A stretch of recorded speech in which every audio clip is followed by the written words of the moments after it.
कि एनएलयू दिल्ली का eligibility criteria क्या है, इसके अलावा यहाँ पर कितनी नंबर ऑफ सीट्स हैं, कौन से कोर्सेज यहाँ पर ऑफर किए जाते हैं। ऐसा नहीं है कि सिर्फ दिल्ली के लोग ये पेपर दे सकते हैं, किसी भी स्टेट का बच्चा या कोई भी स्टेट का बच्चा, कहीं कोई यूटी का भी बच्चा है, कहीं का भी बच्चा ये पेपर दे सकता है। They are very much eligible. बाकी सभी एनएलयूज में जाने के लिए हम क्लैट देते हैं, कॉमन लॉ एडमिशन टेस्ट। यहाँ पर एनएलयू दिल्ली में एडमिशन के लिए हम एलेट का एग्जाम देते हैं, again which is conducted by whom, it is conducted bye NLU Delhi. अब कई बच्चे कंफ्यूज कर लेते हैं आफ्टर 12th ही हम ये एग्जाम दे पाएंगे। Hello my lovely students, a very warm welcome to today's session. I am Renu Shokan and in today's session we are going to discuss about NLU Delhi. बहुत सारे बच्चों ने डिफरेंट NLUs के बारे में सुना है, आपका चाहे वो बैंगलोर का NLU है, चाहे हैदराबाद है, and multiple of them. But what about NLU Delhi? जो बच्चे स्पेशली NLU टारगेट कर रहे हैं और वो दिल्ली में भी रह रहे हैं, उनका तो ड्रीम कॉलेज होगा ये कि भाई मेरे घर के पास ही मुझे कॉलेज मिल जाए। Even apart from such students, there are multiple students who target NLU Delhi specifically. तो आज के सेशन में बेटा हम NLU दिल्ली के बारे में कंप्लीट डिस्कशन करेंगे, कंप्लीट उसके बारे में जानेंगे कि NLU दिल्ली का एलिजिबिलिटी क्राइटेरिया क्या है, इसके अलावा यहाँ पर कितनी नंबर ऑफ सीट्स हैं, कौन से कोर्सेज यहाँ पर ऑफर किए जाते हैं। सबसे पहले मैं आप सबको ये बताना चाहूंगी, NLU दिल्ली में जो भी बच्चे आफ्टर 12th वहां पर लॉ के कोर्स में 5 ईयर लॉ कोर्स में एडमिशन लेना चाहते हैं, उनको एक एग्जाम देना पड़ता है, एलेट का exam, which is exclusively conducted by NLU Delhi. बाकी सभी NLUs में जाने के लिए आप क्लैट का एग्जाम देते हो, बट NLU दिल्ली में जाने के लिए आप कौन सा एग्जाम देते हो? एलेट का एग्जाम। तो एलेट के एग्जाम के बारे में भी समझेंगे, उसका एग्जाम पैटर्न क्या है, उसका पेपर का सिलेबस क्या है। तो ये सारी चीजें आज के इन सेशन में हम NLU के बारे में जानने वाले हैं। तो जो भी बच्चे स्पेसिफिकली NLU दिल्ली को टारगेट कर रहे हैं, एलेट एग्जाम के बारे में जानना चाह रहे हैं, आज का सेशन आप सभी के लिए बहुत हेल्पफुल रहने वाला है। On this note let's continue with today's session. हाँ जी, तो बेटा सबसे पहले हम बात करते हैं एग्जाम का नाम क्या है। देखो, बाकी सभी NLUs में जाने के लिए हम क्लैट देते हैं, कॉमन लॉ एडमिशन टेस्ट।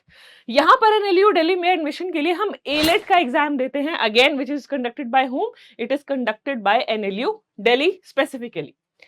देखो जी, exam name is AILET, all India law entrance test, then it is conducted by NLU Delhi, exam level national.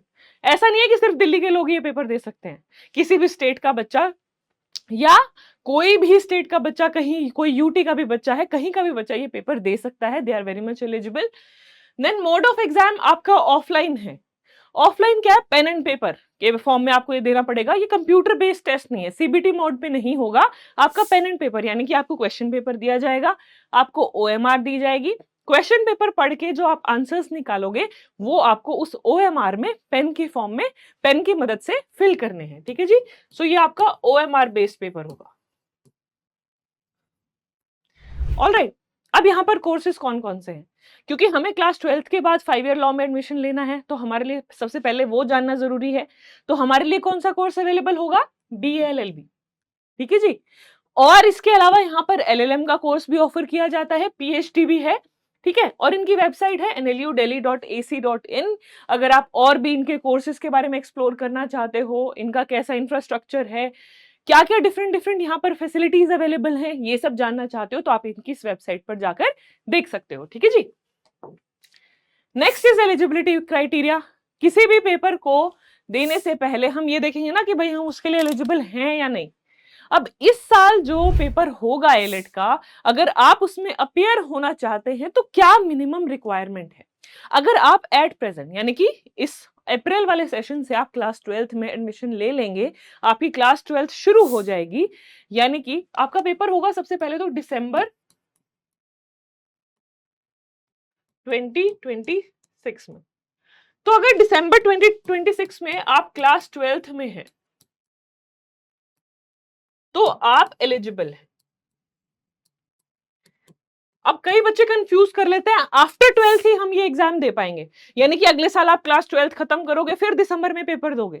नहीं, आप इस साल अगर क्लास 12th में हो रहे हैं तो इस साल के दिसंबर में भी आप एलेट का एग्जाम दे सकते हैं। ये क्लैट में भी आप कर सकते हो और एलेट में भी कर सकते हो। ठीक है जी, अब यहाँ पर all Indian, all candidates except foreign nationals must appear for AILET for admission consideration. Educational qualification क्या रिक्वायर्ड है? क्लास 12th और equivalent from a recognized board. ठीक है जी, बट ये मेक श्योर आपको करना पड़ेगा कि आप कुछ मिनिमम परसेंटेज ऑफ मार्क्स लेके आओ। ऐसा नहीं है कि एलेट के उसमें पेपर में टॉप कर गए और बोर्ड्स में फेल हो गए, नहीं, बोर्ड्स में भी आपको मिनिमम 50% मार्क्स तो लेकर आने पड़ेंगे। ठीक है, तो बोर्ड्स आपके होंगे मार्च में, उसमें अगर आप 50% प्लस मार्क्स ले आते हो और एलेट में आप टॉप कर जाते हो, एलेट में आपके बहुत अच्छा स्कोर आ जाता है, you will definitely get into your dream college of NLU Delhi. ठीक है जी, तो students appearing in 10th +2 in the same year can also apply. ये मैंने आपको अप्लाई, ये आपको जो एग्जाम्पल दिया है इसका यही मतलब है, provided they meet the eligibility criteria at the time of admission. Admissions आपके ऑफ कोर्स जब आपकी क्लास 12th हो चुकी होगी उसके बाद ही एलेट का जो आपका ये कोर्स शुरू होगा, बीएलएलबी का जो कोर्स शुरू होगा, उस समय आपके इतने नंबर कम से कम होने चाहिए। यानी कि जब आपका एडमिशन प्रोसेस स्टार्ट होगा, अप्रैल में होगा, मई में होगा, उस समय आपका रिजल्ट आ चुका होना चाहिए, आपके मिनिमम 50% मार्क्स आपके पास होने चाहिए in class 12th। Eligibility criteria के बाद आगे चलते हैं, एग्जाम का पैटर्न क्या है। देखो बेटा, सबसे पहले तो ये ऑब्जेक्टिव पेपर है। आप क्लास 12th में पेपर लिखते हो उसे हम सब्जेक्टिव फॉर्म कहते हैं। ये जो पेपर है आपका एलेट है या क्लैट है, ये दोनों ऑब्जेक्टिव है। ऑब्जेक्टिव क्या होता है? आपको एक क्वेश्चन दिया जाएगा, उसके साथ आपको 4 ऑप्शंस दिए जाएंगे। इन 4 ऑप्शंस में से आपको करेक्ट आंसर चूज करना है, इसे हम कहते हैं ऑब्जेक्टिव टाइप ऑफ क्वेश्चंस। तो यहां पर एग्जाम पैटर्न में सबसे पहले तो आपको यहां पर ऑब्जेक्टिव क्वेश्चंस देखने को मिलते हैं। आपको वहां पे थ्योरीज नहीं लिख के आनी है, बड़े बड़े आंसर नहीं लिख के आने हैं, 4 ऑप्शंस होंगे, उसमें से सही आंसर आपको चूज करना है। अब टोटल क्वेश्चंस कितने होंगे यहाँ पर? आपको टोटल 150 क्वेश्चंस यहाँ पर देखने को मिलेंगे। अगेन ये किस तरह के होंगे? एमसीक्यू। एमसीक्यू यानी कि एक क्वेश्चन के multiple options, correct the choose answer amongst them. Duration होगा 120 मिनट्स। मार्किंग स्कीम है +1 for each correct and -0.25 for each wrong answer. ठीक है जी, अब यहां पर मैं आपको सिंपल सा एग्जांपल देती हूँ, इसका क्या मतलब हुआ। सपोज आप, ऐसा नहीं है कि 150 में से 2 ही आंसर, ये हाइपोथेटिकल सिचुएशन है just to make you understand. आपने 2 क्वेश्चंस अटेम्प्ट किए, सपोज आपने 2 क्वेश्चंस अटेम्प्ट किए, एक करेक्ट हो जाता है और एक रॉन्ग हो जाता है, तो आपके मार्क्स कितने होंगे? ठीक है, अब हमने क्या कहा, +1 for each correct, -0.25 for each wrong. तो आपका एक सही हुआ तो एक मिल गया, एक गलत हुआ तो आपके 0.25 चले गए, तो यहां पर आपको 0.75 मार्क्स मिलने वाले। तो this is the marking scheme. हर एक करेक्ट आंसर के लिए 1 नंबर मिलेगा और हर एक गलत जो आपका आंसर होगा उसके लिए 0.25 कट जाएंगे नंबर। टोटल कितने क्वेश्चंस होंगे? 150 क्वेश्चंस होंगे। ऑफलाइन होगा आपका ये पेपर बेस्ड, जो आप, मैंने अभी आपको बताया भी था, ओएमआर शीट आपको दी जाएगी, उसमें आपको डॉट फिल करने होंगे, जो भी आपके हिसाब से ABCD में से करेक्ट आंसर है उस ओएमआर शीट में आपको फिल करना है। इंग्लिश इसका मीडियम रहता है पेपर का, तो जो बच्चे हिंदी मीडियम में है उनके लिए भी मैं ये स्पेसिफिकली बताना चाहूंगी, बेटा एलेट का एग्जाम हो, क्लैट का एग्जाम हो, दोनों ही इंग्लिश मीडियम में ही कंडक्ट किए जाते हैं, हिंदी मीडियम में ये कंडक्ट नहीं किए जाते हैं। तो अभी भी अगर आप क्लैट और एलेट पे फोकस कर रहे हैं तो आपको जरूर अपनी इंग्लिश पे वर्क करना होगा। अगेन ये भी कोई डिफिकल्ट चीज नहीं है, ठीक है, आप अभी से मेहनत करना शुरू करोगे तो डेफिनेटली आप आराम से उसको कवर कर लोगे। ठीक है, अब 3 मेन सेक्शंस हैं, जैसे क्लैट में 5 मेन सेक्शंस होते हैं, इस पेपर में एलेट में आपके 3 मेन सेक्शंस हैं, English, current affairs and logical. English के आपके 50 क्वेश्चंस होते हैं, करंट अफेयर्स एंड जीके में 30 और लॉजिकल में 70। अब बहुत सारे बच्चे पूछेंगे लीगल क्यों नहीं आया है यहाँ पर? क्लैट में आपका लीगल रीजनिंग का एक स्पेसिफिक सेक्शन होता है, एलेट में ऐसा स्पेसिफिक सेक्शन लीगल का नहीं है, बट लीगल रीजनिंग के पैसेजेस आपके लॉजिकल वाले सेक्शन में पूछे जा सकते हैं। सिंपल इंटरप्रिटेशन से आपको उनका आंसर डिड्यूस करना होगा। तो ये नहीं है यहाँ पे खुश मत हो जाना हमें लीगल का कुछ नहीं पढ़ना, थोड़ा बहुत नो हाउ लीगल का होना बहुत जरूरी है, even for the AILET exam. और जो बच्चे जिनका थोड़ा हाथ तंग है लीगल रीजनिंग में, उनके लिए थोड़ा सा कंफर्टिंग है।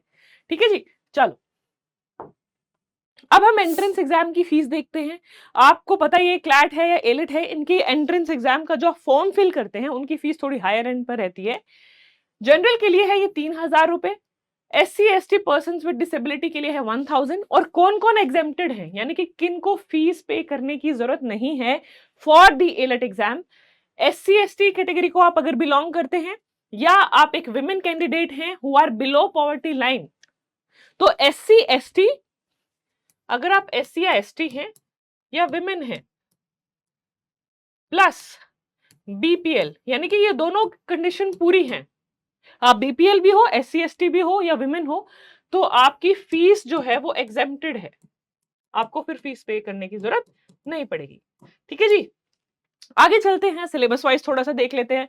3 सेक्शंस हैं। इंग्लिश में क्या क्या है? इंग्लिश में आपको reading comprehension, grammar and sentence structure, vocabulary, para jumbles and fill in the blanks, inference based questions in spellings and foreign words and phrases देखने को मिलेंगे। Again this is not an exhaustive list, इसके अलावा और भी topics cover किए जा सकते हैं। आप जब तैयारी शुरू करने लगेंगे, कि कोई भी बुक पढ़ेंगे, कोई भी लेक्चर्स आप सुनेंगे, तो वहां पर अच्छे से आपको ये सारी चीजें कवर करा दी जाएंगी। ठीक है जी। करंट अफेयर्स एंड जीके, अब यहां पर ये दो चीजें क्यों लिखी गई हैं? जीके यानी कि आपको आपके स्टैटिक स्टैटिक जीके को कवर करना है, चाहे वो आपकी हिस्ट्री में हो, ज्योग्राफी में हो, पॉलिटिक्स में हो। यहाँ पर जैसे दिया गया है, स्टैटिक जीके में history, geography, civics, Indian constitution, general sciences आपको कवर करनी है। करंट जीके में major international and national events आपको कवर करने हैं। UN development, sports awards, eminent personalities, environmental agreements and global geo topics, global geopolitics, ये सारे टॉपिक्स आपको बहुत अच्छे से कवर करने होंगे। देन इसके लिए आपके लिए एक टिप भी है, that you will have to keep yourself updated with newspaper. CLAT की तैयारी कर रहे हो या एलेट की तैयारी कर रहे हो, न्यूज़पेपर पढ़ना बहुत जरूरी है। तभी आप पेपर को एक रीडिंग हैबिट डेवलप कर लोगे, तो तभी आप पेपर को टाइमली मैनर में कंप्लीट कर पाओगे। ठीक है जी, सो रीडिंग इज मस्ट। अब है लॉजिकल रीजनिंग। लॉजिकल रीजनिंग में आपके पजल हो सकते हैं, सिटिंग अरेंजमेंट्स हो सकते हैं, डायरेक्शंस एंड ब्लड रिलेशंस हो सकते हैं, सीरीज एनालॉजी एंड सिलोजिज्म्स हो सकते हैं, क्रिटिकल रीजनिंग क्वेश्चंस हो सकते हैं। सम क्वेश्चंस में इंक्लूड लीगल प्रिंसिपल्स। देखो जैसा मैंने आपको बताया था, लीगल रीजनिंग कंप्लीटली आउट नहीं है।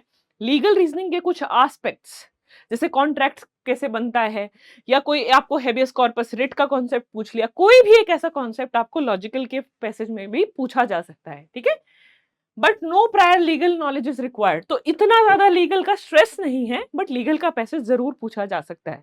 ये मैं इसलिए हाईलाइट कर रही हूँ, कहीं कल को आपको मैम ने तो बोला ही नहीं था कि लॉजिकल में लीगल भी कवर होगी, तो लॉजिकल में आपके लीगल के भी थोड़े बहुत बेसिक कॉन्सेप्ट्स को पूछा जा सकता है। ठीक है, अब हम सीट्स की बात करते हैं। कितनी सीट्स हैं यहाँ पर? भाई जैसे मैंने आपको बताया था, NLU दिल्ली में आपका कौन सा 5 ईयर लॉ कोर्स है? BA LLB।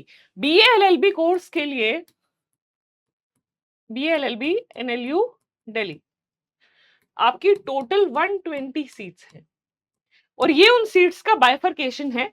जनरल कैटेगरी के लिए 50 सीट हैं, OBC के लिए 24 हैं, SC के लिए 17, ST के लिए 8, EWS के लिए 11, इंडियन नेशनल्स के लिए 110 हैं और फॉरेन नेशनल्स के लिए 10 है। तो टोटल कितनी सीट्स होगी?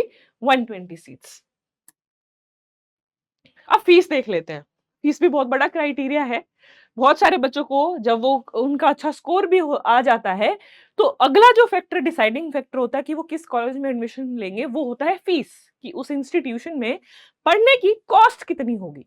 तो बेटा NLU दिल्ली की अगर मैं बात करूं, तो ये आपका फर्स्ट ईयर, पहले साल में, ये NLU दिल्ली का जो ब्रोशर आता है हर साल एडमिशन के टाइम, या एंट्रेंस आपके एंट्रेंस के लिए जो फॉर्म रोल आउट किया जाता है, उस फॉर्म रोल आउट करने में जो वो पूरा ब्रोशर देते हैं, उसमें जो डिटेल्स दी जाती हैं, उसी से ये मैंने पिक किया है। तो उसके अकॉर्डिंगली आपकी एक साल की जनरली फीस रहती है रफली अराउंड 4 लाख। ठीक है, तो क्योंकि आपका 5 साल का कोर्स है, तो 20 से 21 लाख रुपए आपकी NLU दिल्ली का जो पूरा 5 साल का कोर्स है BLLB का, उसकी रफली फीस रहेगी 20 से 21 लाख रुपए के बीच में। ठीक है जी, so that was all about NLU Delhi. I hope AILET exam के paper pattern, seats, eligibility criteria, syllabus, exam pattern आपसे अब आप उससे थॉरली जान चुके हैं। अब आपके माइंड में कोई कंफ्यूजन नहीं होगा। इसके अलावा कोई भी और डाउट है तो please feel free to ask me in the comment section, I will get back to you in the comment section, ठीक है? So that's all about today's session. Thank you everyone, I hope you all have a great day ahead. We will meet very soon in the coming next sessions, जहां पर हम और भी NLUs के बारे में बात करेंगे। Thank you everyone, have a great day.